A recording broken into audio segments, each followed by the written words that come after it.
Welcome back to the deep dive. You know that feeling, right? That shopping high. Oh, I know it well. You're in the store, the lighting is just perfect, everything looks amazing, maybe there's a sale on, and you find this one item and you just think, yes, this is it. This is the new me. You buy it, you feel great. And then the tragedy strikes. The tragedy. You get home, you open that bag, you step out of the store's magic lighting and into the harsh, unforgiving light of your own bedroom. And suddenly that trendy, stylish item is, well, in my case, it was the notorious green sweater. Oh, the green sweater, Ryan. I think my exact words were, you look like a walking traffic light. You were not kind. But you were right. It was. Yeah. It was fluorescent. It was scientifically glowing. And that, right there, is the perfect, super relatable setup for the deep dive we're doing today. It really is. For those of you who might know us from our YouTube channel, English Friends Chat, well, hello again. I'm Emma. And I'm Ryan.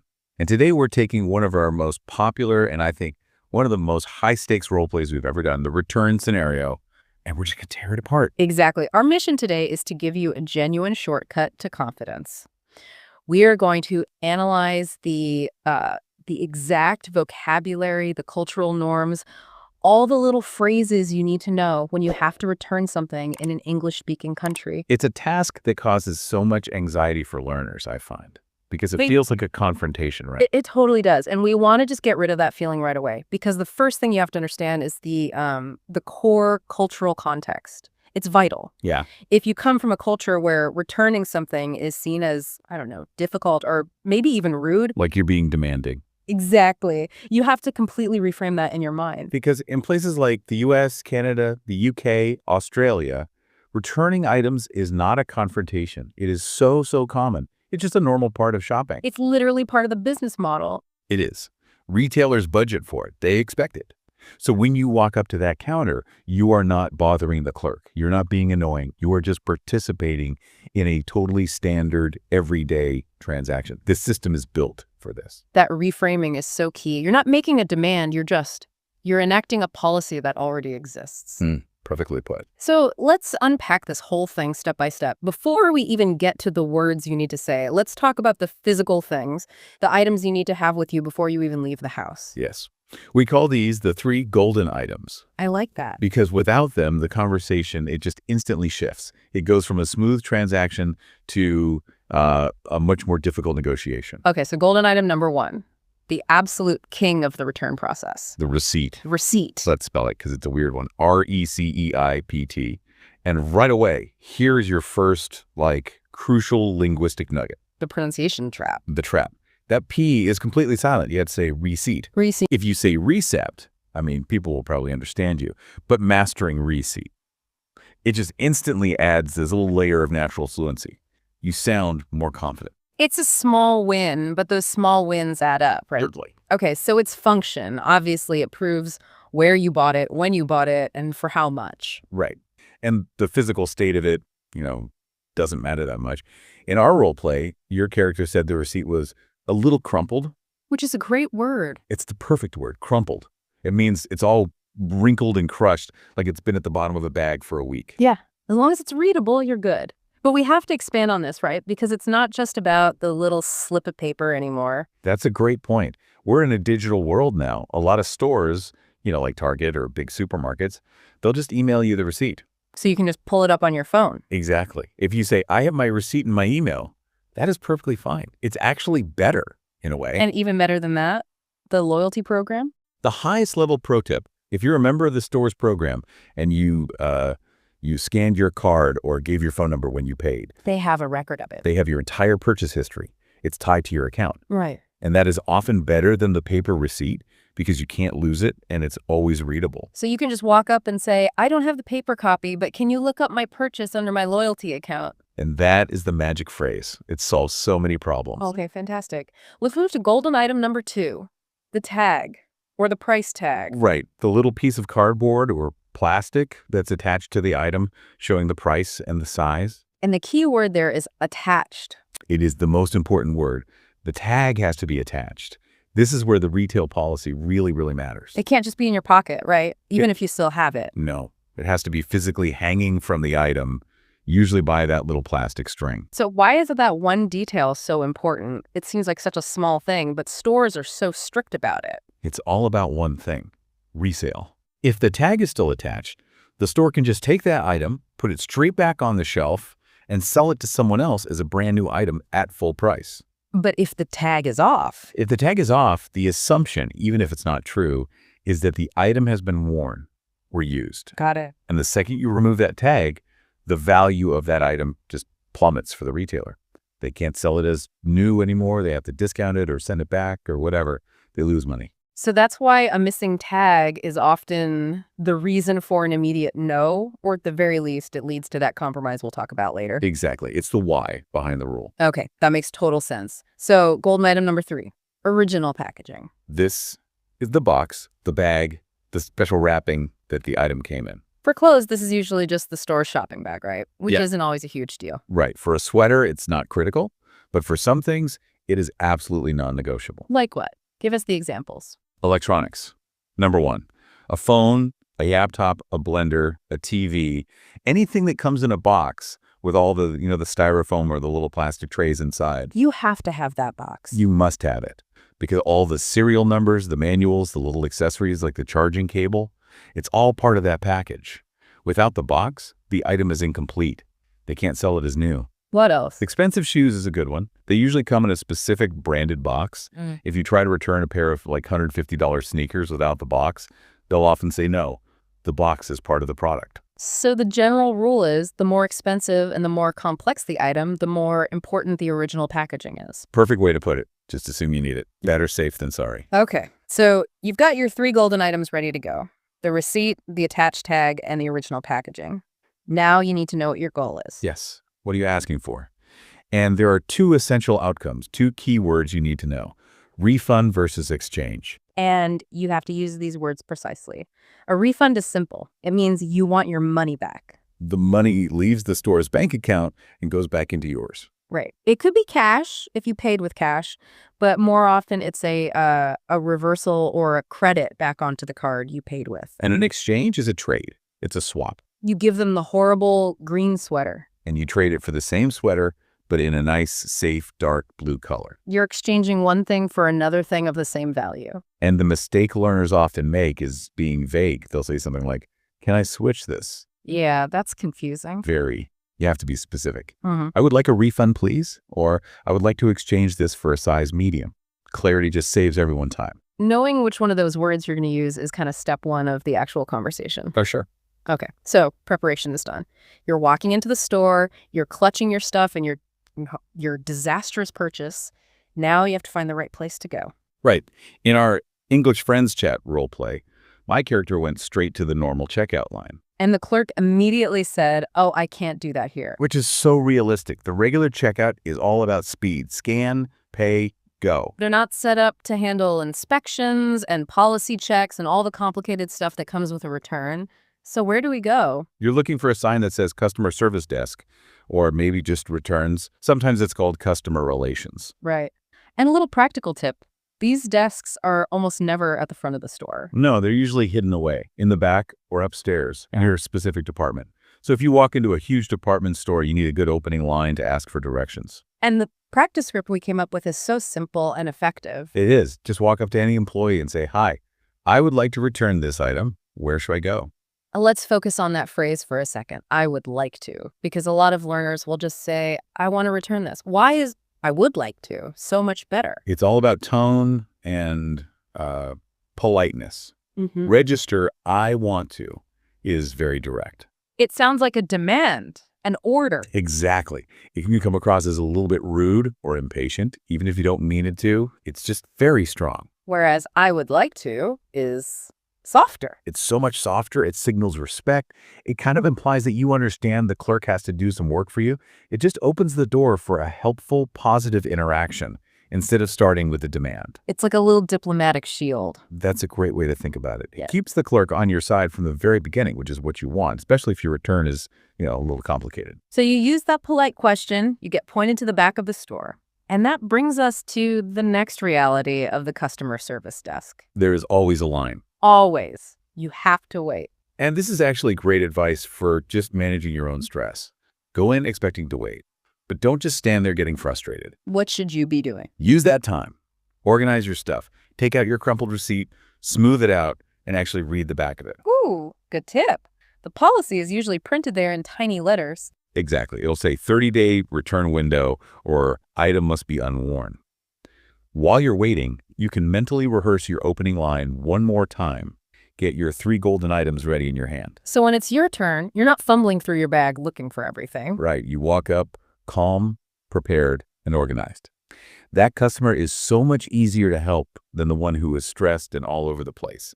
You're priming the clerk to be cooperative. Okay, so you've waited, you're calm, you're at the front of the line, you're face-to-face with the clerk, they check your receipt, and then they'll ask the key question. The pivot point of the whole conversation. Is there anything wrong with the item? And this is where you have to classify the return for them. This determines if the sweater goes back on the shelf or into the damage bin. And we broke this down into 3 main acceptable reasons. The first one is the most serious. It is defective. Defective. It's the technical word. It just means it has a defect, it's broken, it's damaged, or it just doesn't work the way it's supposed to. So what are some conversational ways to say that? You could say, the zipper is broken, or there's a button missing. For electronics, it would be, it doesn't turn on, or the screen arrived cracked. And when something is defective, that's on the store, not you. Right. The store sold you a faulty product, so they almost always have to give you a full refund, even if you're outside the normal return window. It's your strongest case. Okay, so that's reason 1. Reason 2 is much simpler. Wrong size. Hmm. And the perfect short phrase for this is just, it doesn't fit. Simple, clear, done. Hmm. Okay, but reason 3 is the one that's more about, your feelings. You just changed your mind. In most Western stores, that is a totally acceptable reason. Really? Yeah. You can say, I changed my mind, or I just didn't like it when I got home. As long as you're within that time limit on the receipt and the tag is on, it's usually fine. That's amazing. Okay, so this brings us to the vocabulary point that we really focused on in the role play because it's so confusing for learners. The difference between fit and suit. This is a huge aha moment for so many people. It really is. It connects the physics of clothing to the aesthetics of clothing. It's such a useful distinction. Okay, so let's use your horrible green sweater as the example. Explain the physics part first. It doesn't fit me. This is purely about the physical size and dimensions. Are the sleeves too short? Is the neck too tight? Is the waist too big? It's about whether the garment is physically compatible with your body's shape. So you could say, I'm returning these pants because they just don't fit around my waist. Exactly. Or this is a size large, but it fits like a medium. If the problem is the size, you use the word fit. Got it. Now for the other side, the aesthetic, the opinion, the style. That is, it doesn't suit me.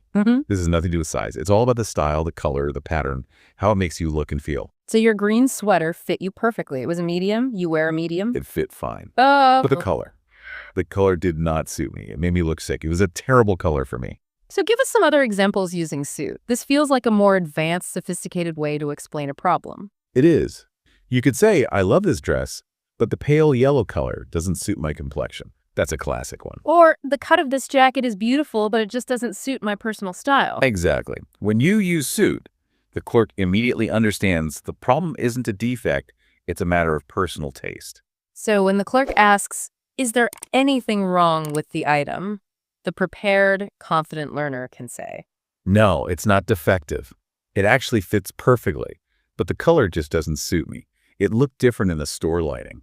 that is such a complete, polished, and confident answer. It is, and it's a completely legitimate reason for a return. You've used precise language, and you've given them everything they need. Okay, but now we get to the drama, the conflict point in our role play. You, Ryan, gave that perfect answer. You handed over your items. But then the clerk looked at the sweater and saw the problem. The tag was missing. And this is where reality hits. You can have perfect English, but if you break the rules, the whole conversation changes. The clerk said, I'm sorry, but our store policy is that tags must be attached for a full refund. Policy. Let's define that word and what it means in this situation. Policy just means the rules of the company. These rules are made by people at a corporate headquarters, not by the employee who is standing in front of you. And that is such an important psychological shift to make. It's everything. You are not negotiating with the person. You are negotiating with the rule. Yes. Getting angry at the clerk is completely pointless. They almost never have the authority to change the company's written policy. They're just enforcing it. Exactly. Yeah. So let's talk about common policies. The first is the time frame. 30 days, 60 days, 90 days. You have to check that. And if you show up on day 31 of a 30-day policy, you're probably out of luck. Almost certainly. Another big one is the final sale rule. You always see that on the big red signs in the clearance section. Right. If something is marked final sale, it means no returns, no exchanges, period. That's the deal. You get a huge discount, but you take all the risk. So in our role play with the missing tag, the clerk couldn't give you the full refund, but they offered a compromise. Yes, and this is a very common solution. They offered me store credit. Okay, so define store credit with total clarity for everyone listening. What is it? Store credit is basically a gift card. The store says, okay, we can't give you your cash back because of the policy violation, but we will give you a voucher for the full value of the item, which you can spend here in our store. So crucially, the store keeps your money. They keep the money. The money is locked inside their business. And that credit can only be used to buy other things from that same store or chain. Which means, as you said in the role play, you can't take that money and go buy dinner at a restaurant. No, you cannot. It limits your financial freedom. But, and this is the important trade-off, it's better than being stuck with a neon green sweater you will never wear. It's better than nothing. Way better. It's the store's way of meeting you halfway. They still guarantee a future sale for themselves, but you still get the value back. And the language for accepting this is simple, right? You just need to stay calm. Stay calm. Even if you're a little disappointed, you just say, okay, I understand. I will accept the store credit. Thank you for working with me on this. And that politeness, even at the end of a slightly difficult negotiation, is so important. It is. Clerks remember rude customers. You don't want to be that person at the customer service desk. Politeness is currency. Ugly. Okay, so we've covered the standard process and the most common conflict. Now let's do some pro tips for the really tricky situations. Yes. Scenario 1. You see the dreaded sign, no receipt, no return, and you've genuinely lost it. This is the toughest one. Without a receipt, the store has no proof of when you bought it, how much you paid, or even if you bought it from them and not their competitor. So if that paper receipt is gone forever, is it a totally hopeless situation? Not anymore. Not in the age of digital payments. Ah, okay. This is where the modern pro tip comes in. If you paid with a credit card or a debit card, or even with your phone, you have a digital trail. So what's the magic phrase? What do you say? You need to be proactive. You say, I know I lost my paper receipt, but I paid with this card. And you hold out the card. Is it possible for you to look up the transaction using my payment method? That's brilliant. You're not just presenting a problem, you're offering a solution. Exactly. You're giving them the tool they need.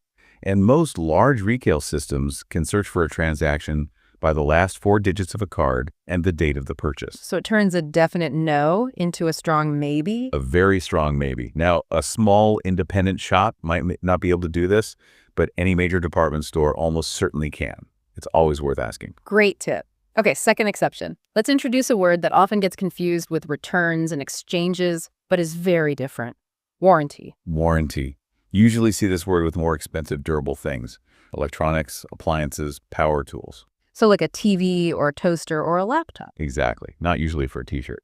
So what is a warranty? A warranty is a specific promise from the manufacturer, not the store, that they will repair or replace the item if it breaks because of a defect within a certain time, like 1 year. So if I buy a fancy blender and 9 months later the motor dies, I don't just take it back to the department store for a refund. Probably not. The store's return policy is probably only 30 or 60 days. After that, the store will tell you this is now covered by the manufacturer's 1-year warranty. And what do I do then? You have to file a warranty claim. This is a totally different process. It's directly with the company that made the blender. It usually involves filling out forms online, maybe shipping the broken item to them, and waiting for a repair or a replacement. It's not an immediate refund at the store. Ah, that's such a key distinction. Clothing is all about the short-term store policy. Durable goods are about the long-term manufacturer's promise. Precisely. And knowing whether you need a refund, an exchange, or to file a warranty claim that tells you who you need to talk to and what words you need to use. It's all about understanding the store's system before you even start. Exactly. You're anticipating their process. So this entire deep dive, which started with, a simple green sweater, has really revealed how complex English retail culture can be. It has. But I think the main takeaway, the synthesis, is that being successful is just a combination of 3 things: Preparation, using precise vocabulary, and just staying polite. Absolutely. The learner who knows the difference between refund and exchange, who knows the word policy, who knows defective, and especially the fit versus suit distinction, you're just empowered. You're not guessing anymore. You're participating in the process like a native speaker would. So let's do a quick final knowledge check. I'll give the definition. You give the key term, Already? the proof of purchase, with a silent P. Receipt. What you ask for when you want your money back in your bank account. A refund. Swapping the bad item for a good one. In exchange. The term for when a zipper is broken or a button is missing. It's defective. The problem when the sleeves are too short. It doesn't fit. And problem when the neon green color makes you look like a traffic light. It doesn't suit me. Perfect. With just those 6 tools, so much of the anxiety it disappears. It really does. And our source material, our little role play, it ended with me accepting that store credit. Right, because you broke the tag rule. And I resigned myself to just buying a very safe, very boring blue shirt. Yeah. Instead of my disastrous green sweater. Which brings us to our final provocative thought. We've established that store credit is pretty standard compromise. It feels fair. It's better than nothing. But we need to look at this from the retailer's perspective. Right. So when a customer returns an item for a full refund, the store loses that cash. It comes off their books. And that customer can now take that cash and spend it anywhere. Including at their direct competitor across the street. Exactly. But if they issue store credit, what happens then? The store keeps the cash. They've basically just given you an IOU that guarantees you will give that money back to them at some point in the future. You, the consumer, are now locked in. You wanted $50 for, I don't know, gas or groceries, but now you must spend that $50 back in the same store where you made the initial mistake. So store credit isn't really just a favor to you. It's a powerful business tactic. It manages their cash flow and it guarantees a future sale. It completely shifts the power dynamic. It's a very gentle, polite form of financial coercion, but it's incredibly effective for the business. So that raises the big question then. Is forced store credit as a result of a minor policy violation? Is it truly a win for the consumer who might have really needed that liquid cash? Or is it just a brilliantly optimized policy designed to protect the retailer's bottom line, trapping you in a cycle of spending with them? That is a fascinating thing to think about next time you're standing at that customer service desk and they hand you that little plastic gift card. It's the hidden cost of cutting off the tag too early. Indeed. Know the policy, know the vocabulary, and always stay polite. That is how you win the return game. Thank you so much for joining us on this deep dive. We really hope this knowledge makes your next shopping trip, and especially your next return, completely stress-free. We'll see you next time. Bye, everyone.